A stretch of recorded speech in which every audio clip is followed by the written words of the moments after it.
Hello guys konnichiwa welcome to my daily blog.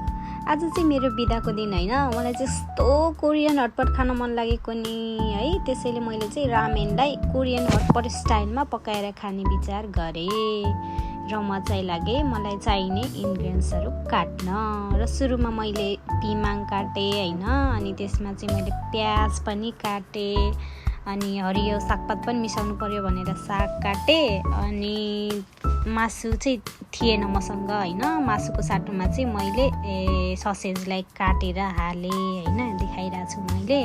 अनि त्यसपछि मैले चाहिँ यो चाहिँ के अरे प्याज हो, यो चाहिँ पिमाङ हो, यो चाहिँ साग हो भनेर देखाइरहेको छु हैन। अनि त्यसपछि म चाहिँ के भन्छ प्यानमा तेल हाल्न लागेँ हैन।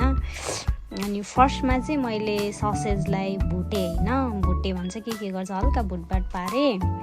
अनि ससेजलाई भुटभाट पारेर ससेज निकालेपछि चाहिँ म फेरि अनि यतातिर ससेज भुट्दै तस्सेँ। मैले साइडमा पानी बसालेको थिएँ के, अनि मैले चाहिँ पानी भल्किएपछि चाहिँ के अरे मेरो रामेनलाई हालेँ हैन, म देखाइरहेको छु।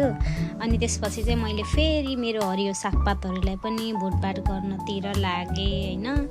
अनि भुटभाट गर्दैछु, अनि यतातिर पनि हल्का चलाउँदैछु हैन। मेरो उता रामेन पनि रेडी हुँदैछ। त्यसपछि अब हेर्दै जानुस् म कसरी पकाउँछु हैन, मिठो तरिकाले चट्टा तरिकाले हैन, सबै भुट्दैछु। फर्स्टमा चाहिँ मैले के विचार गरेँ भन्दा पहिला सबै भुट्छु अनि पछि चाहिँ रामेनमा मिसाउँछु भन्ने तरिकाले गरेँ है। यो चाहिँ मेरो नयाँ स्टाइल, आफ्नै स्टाइल हो क्या, आफ्नै स्टाइलले बनाइ खाम भनेर। अनि यसमा चाहिँ मैले यो रातो खुर्सानी चाहिँ किमुची यो ना उसो के खुर्सानीको धुलो हो खासमा, यो किमुचीमा हाल्छन् होला, मैले चाहिँ यसमै हालिदिएँ हैन। अनि यतातिर मैले चाहिँ रामेनमा पाउने नुनहरू अनि त्यसमा चाहिँ हरियो त्यो उसहरू हुन्छ क्या, त्योहरू हालिदिएँ।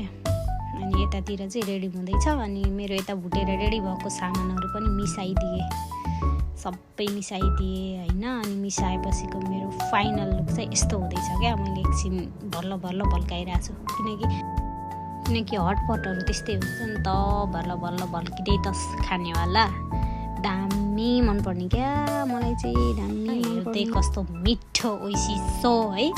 ओहो यस्तो पाएपछि त नि मान्छेहरूले किन खान्थेन होला। मैले चाहिँ ड्युटी टाइममा चाहिँ खासरी खाँदैन यस्तो पिरो कुरा। आज चाहिँ एकदम हटपटको क्रेभिङ भएर चाहिँ म यो चाहिँ बनाएर खान लागेको है। ल म चाहिँ अब खाना सुरु गरेँ। लास्टसम्म हेरेर साथ दिनुभएकोमा धन्यवाद। By by.